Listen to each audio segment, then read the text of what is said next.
Доброго ранку. Усім салют! Рада вітати вас у нашим доброранку! Хлопчики, а у мене до вас питання. Складане є? Мені здається, що ви легко на його откажете. Цікаве. Міновито так. Сподіваюся, що вам подобається. Інтригувати ти вмієш, Кася. Ми чекаємо. Ось, сябри, як ви лічите, який напой самий весновий? Не такое і легке питання.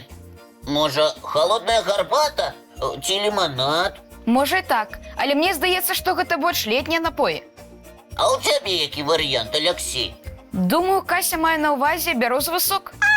І гэта правильний отказ. І правда. Зараз якраз ідзе час, коли його нарихтовують. Міновито, прозристий, солодковатий і ні на що не подобний. Ось так, Кася.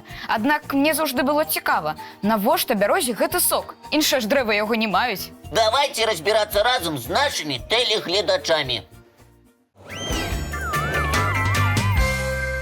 Усе ми ведаем, що узимку древи спять, а весною прочинаються, так?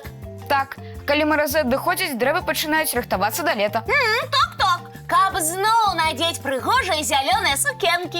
Вось і бяроза так само прочинаються. І коли сонечко достатково програває глебу, то корані починають передавати у ствол воду з корисними речивами. Атрымліваецца, бяроза нібыта ўключае ўнутраны водопровод? Можна і так сказати. О, і куди ж спішається гэта вода?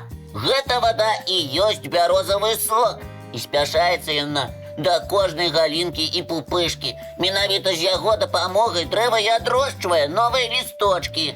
Таму і сок бывае толькі вясной, пакуль лісце яшчэ не распусцілася. Усё так.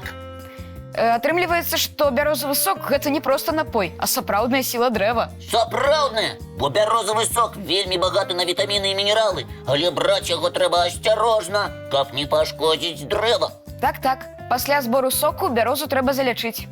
І навогул збіраць яго можна толькі ў спецыяльных кантралюемых месцах. Але, Лесік, чаму ж у других дрэў няма такого соку? Чаму ж няма? Таксама ёсць, але не такі смачны і салодкі. А вось тут я не згодна з тобой, Лесік. Ёсць яшчэ адно дрэва са смачным сокам. Ой, і праўда, є ж такі прысмак, як кляновый сироп. Ён жа з клёну робіцца, так? Усё так, толькі не са звычайнага клёну, а са спецыяльнага. А ў нас такі спецыяльны клён не расце? На жаль, не. У нас гэтыя дрэвы сустракаюцца толькі ў парках ды садах. І растуць яны там для прыгажосці. А вось у Канадзе рабіць кляновы сироп – гэта цэлая нацыянальная традыцыя. І як жа з празрыстага соку атрымліваецца густы мядовы сироп?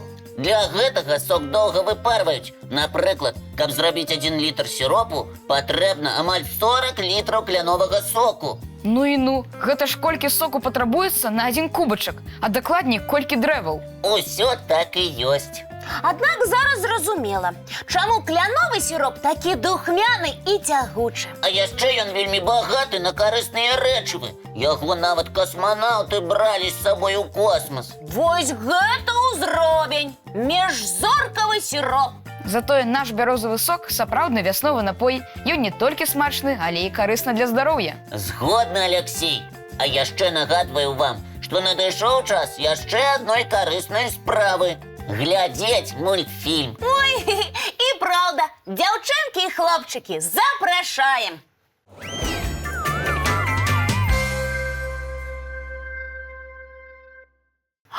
Хлопчыкі, а вось адгадайце з першага разу загадку. Хто вяртаецца кожную вясну і ходзіць па балотах у чырвоных ботах? Можа, гэта бусел? Ха-ха, так і ёсць. Сябры, а вы ведалі, што буслы заўжды вяртаюцца ў свае старыя гнёзды? Не, я не ведаў. Заўсёды думаю, што яны кожны раз новыя будуюць. А вось і не. Здаецца мне, што ў гэтай птушкі яшчэ многа цікавых асаблівасцяў. А каб дакладна пра гэта даведацца, прапаную паглядзець і паслухаць. З'явіліся буслы на нашай планеце мільён гадоў таму. Лічыцца, што гэтыя птушкі адны з самых старажытных і жывуць яны амаль што на ўсёй тэрыторыі зямлі. Беларускага бусла лёгка пазнаць па яго афарбоўцы. Апярэнне ў яго белае, толькі крылы чорныя. Таксама ў гэтай птушкі доўгія ногі, шыя і дзюба. Вяртаюцца буслы з выраю напрыканцы сакавіка ці ў пачатку красавіка і адразу пачынаюць будаваць гнёзды, каб потым вывесці птушанят. Жыць буслы любяць у сельскай мясцовасці, бліз вадаёмаў, палёў і лясоў, каб заўсёды мець доступ да ежы. Свае гнёзды буслы будуюць на вялікіх дрэвах, дахах дамоў ці на электраслупах. Пазнаць бусла можна па клёкаце. Менавіта так птушкі размаўляюць паміж сабой. А яшчэ для зносін яны выкарыстоўваюць спецыяльныя рухі. Напрыклад, танцуюць, робяць паклоны і прыгожа закідваюць галовы. Яйкі буслы выседжваюць па чарзе. Птушаняткі з'яўляюцца праз некалькі тыдняў. Бацькі даглядаюць сваіх дзетак і прыносяць ім ежу каля 2 месяцаў, пакуль тыя не навучацца самастойна лятаць. Жывуць буслы парамі. Свае сем'і ствараюць адзін раз і на ўсё жыццё.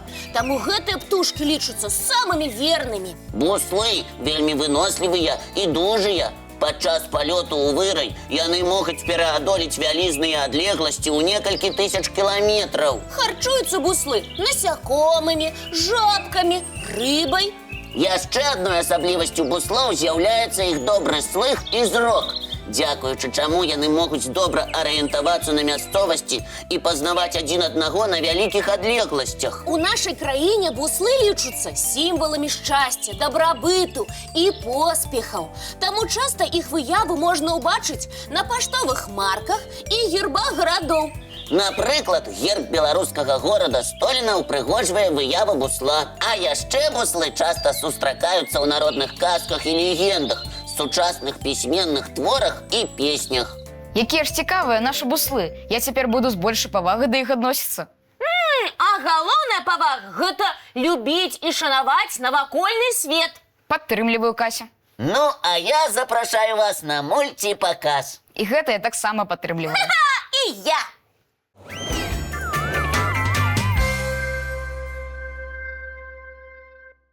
Сябры, вось калі я вам назову такую жывёлу, як карова, што вы уявіце? Ой, гэта проста. Вялікі зялёны луг, а на ім павольна скубуць траву плямістыя кароўкі. А я вось адразу уяўляю моцныя рогі і вясёлы гук званочкаў, якія звяняць на ўсё поле. А калі я папрашу вас уявіць марскую карову? Марскую? А такая карова існуе? Існуе і лічыцца адным з самых мірных жыхароў сярод жывёл. Марская карова гучыць вельмі дзіўна. Быццам ты, Лесік, жартуеш. Так, дзе ж гэта карова сярод мора знойдзе траву? Добрая заўвага, але марская карова зусім не нагадвае звычайную. Траву яна не ўжывае, дакладней, звычайную траву. Цікава. Аднак, Лесік, нам трэба, каб ты ўсё расказаў. У падрабязнасцях. Тады прапаную пазнаёміцца з ламанцінамі. Ламанціны, ці як іх яшчэ называюць марскія каровы, вельмі незвычайныя жывёлы. Ой, штосьці я заблыталася. Гэтыя ж ламанціны зусім не падобны на кару. Так, рагоў у іх няма, а замест ног у іх ласты ды хвост. Але ж яны марскія каровы, а ласты і хвост ім патрэбны, каб лёгка плаваць у вадзе. І дзе ж яны жывуць? Звычайна ламанціны жывуць у цёплых водах Атлантычнага акіяна, каля берагоў Амерыкі і ў Карыбскім моры. Выглядаюць вельмі вялікімі і цяжкімі. Так і ёсць. Ламанціны могуць быць до 4 метраў у даўжыню і важыць амаль як маленькі аўтамабіль. І пры гэтым яны не драпежнікі. І што ж яны ядуць, калі не траву? Пачакайце, здагадалася. Яны ядуць водарасці? Правільна, Кася. А, вось чаму іх так назвалі марскімі каровамі. Таму што яны пасвяцца сабе пад вадой, як каровы на лузе.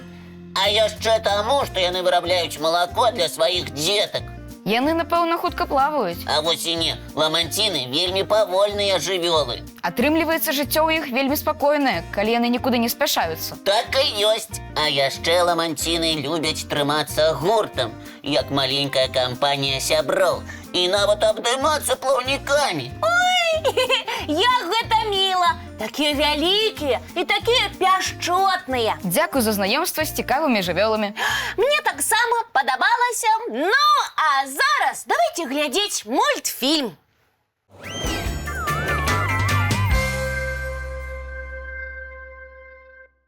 Сябры, які цікавы і бадзёры ранак у нас атрымаўся. Аднак надышоў час развітвацца. Дзяўчынкі і хлопчыкі, жадаем вам добрага настрою і вясёлых адкрыццяў. Ну а мы, як заўсёды, сустрэнемся з вамі зранку. У нашым добраранку! Hey!